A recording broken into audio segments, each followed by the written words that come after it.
for listening.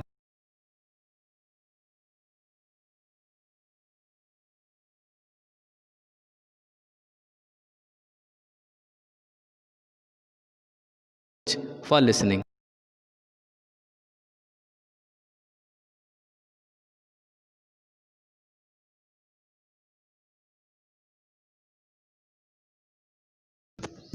Good morning and welcome, all of you.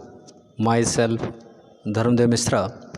Students, as yesterday, I had sent you the PDF of chapter number 3rd of his first flight.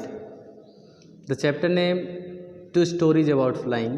Students, as you know that there are two stories in this lesson. The first one is his first flight and the second one story is the black aeroplane. So we will study today his first flight. Actually it is a story of a young seagull who was afraid to fly. He had two brothers and a sister. They knew how to fly well, but he did not know. So he was cursed by his parents. Let's see the textbook. The young seagull was alone on his ledge. His two brothers and his sisters had already flown away the day before. In the beginning, it is said that the young seagull was alone on his ledge.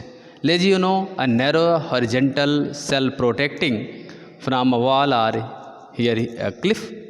So there was a young seagull who lived alone on his ledge, and he had two brothers and a sister, and they had already settled to other side with their parents. He had been afraid to fly with them. He was afraid to fly, उड़ने से डरता था. Somehow when he had taken a little fun forward the brink of the ledge and attempted to flap his wings, he became afraid. Means whenever he used to try to fly, he thinks that his wings would never support him, so he was afraid. The great expanse of sea, expanse, you know, जो विशाल क्षेत्र था, stretched down beneath, जो उसके नीचे फैला हुआ था, and it was such a way down, miles down. Miles down means it was stretched so many miles. He felt certain that his wings would never support him, so he bent his head and ran away back to the little hole under the ledge where he slept at night. So when he saw the sea, he was very afraid. He thinks that he would not fly. So he again went to the ledge. कहाँ चला जाता था? ledge में to sleep again. सोने के लिए फिर चला जाता था रात में. Even when each of his brothers and his little sister, whose wings were far shorter than his own, ran to bring, flapped their wings and flew away, he failed to muster up courage to take that plunge which appeared to him so desperate. Desperate, you know, he was very hopeless that he did not know how to fly. His father and mother had come around calling to him shrilly, you know, उसको चिल्लाते हुए बुला रहे थे. upbraiding him, upbraid का मतलब scold, डांटना, threatening to let him stay on ledge unless he fly. ये बता रहे थे कि अगर तुम उड़ना नहीं सीखे तो तुमको ही हम लोग छोड़ देंगे, और स्टेप का मतलब आप भूखे मर जाओगे.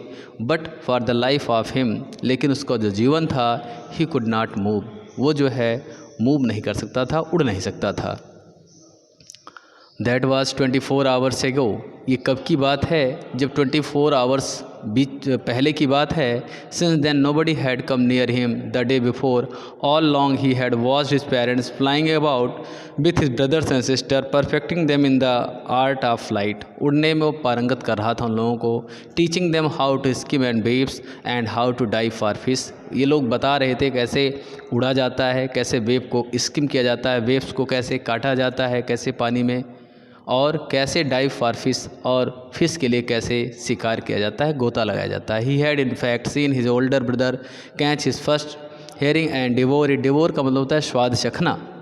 Standing on a rock while his parents circled around raising a proud cackle.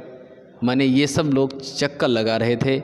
all the morning the whole family had walked about on the big plateau midway down the opposite cliff, taunting him with his कावर्डाइज, माने एक प्लेटू पे ये लोग, इनके parents लोग बैठे थे और इसको टॉन्टिंग मतलब इसको डांट रहे थे, विथ हिज कावर्डाइज, उसकी कायरता के लिए। The sun was now ascending the sky, सूर्य असेंडिंग द स्काई मतलब सूर्य के आसमान की तरफ चढ़ रहा था।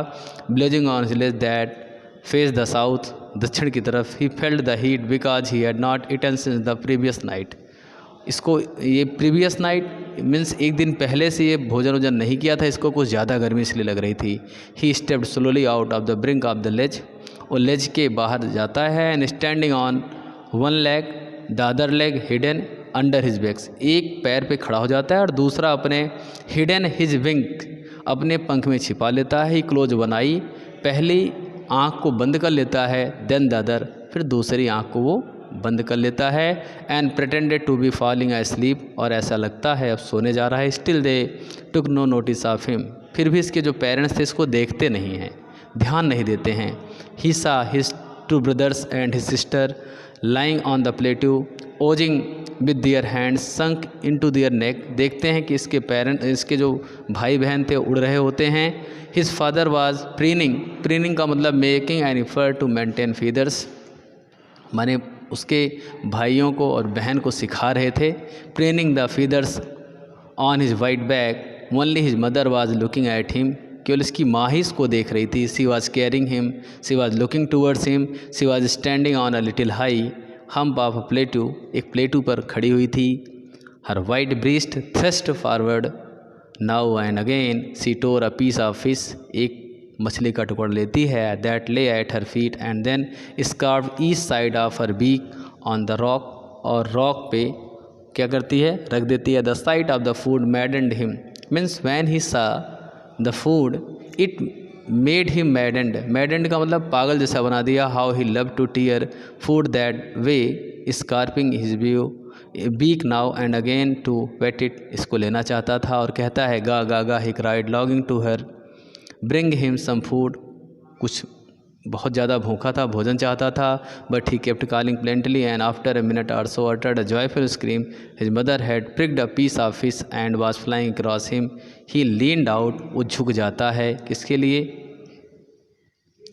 ईगरली tapping the rock with the feet trying to get nearer to get as she flew across, but when she was just opposite to him she halted her wings motionless, the piece of fish in her beak almost within reach to his beak, माने वो टुकड़ा ले आती है और उसके चोंच में लगभग देने ही वाली थी यंग सीगल के। He waited in a moment surprise wondering why she did not come nearer, और सोच रही आज उसकी माँ उसको क्यों नहीं दे रही है, मीन्स मछली के टुकड़े को क्यों नहीं दे रही है। And then maddened by hunger, अब मछली का टुकड़ा देखता है तो और ज़्यादा पागल सा जैसा हो जाता है भूख से।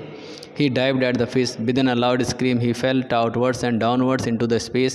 Space मतलब आसमान में खुले जो गैप था उसमें एक बार ऊपर एक बार नीचे गिरता है।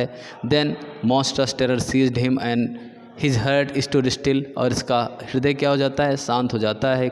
He could hear nothing, कुछ भी नहीं समझ पाता है। But it only lasted a minute. The next moment he felt his wings spread outwards, और इसका जो wings था outwards की तरफ चला जाता है। The wind rushed against his breast feather then under his stomach and against his wings, means such things were happening with the young seagull. He could feel the tips of the wings cutting through the air. अब वो जान रहा है कैसे air को काटना है। He was not falling headlong now, अब गिर नहीं रहा था। He was roaring gradually downwards and outwards, एक बार ऊपर एक बार नीचे। He was no longer afraid, डर नहीं रहा था। He just felt a bit dizzy, थोड़ा सा डिजी हो गया था, परेशान होना, थक सा जाना। Then he flapped his wings once and roared upward, ga ga ga, call a, ये वॉइस है उसकी। His mother swooped past him, her wings making a loud noise. He answered her with another scream. Then his father flew over him screaming. He saw his two brothers and his sisters flying around him, curving and banking, the soaring and diving. Banking यो नदी के किनारे ये लोग चक्कर लगा रहे हैं। Just all the family members are making a round because they wanted to let him how to swim. उसको बताना चाहते हैं कि कैसे स्विम किया जाता है, how to swim and how to fly.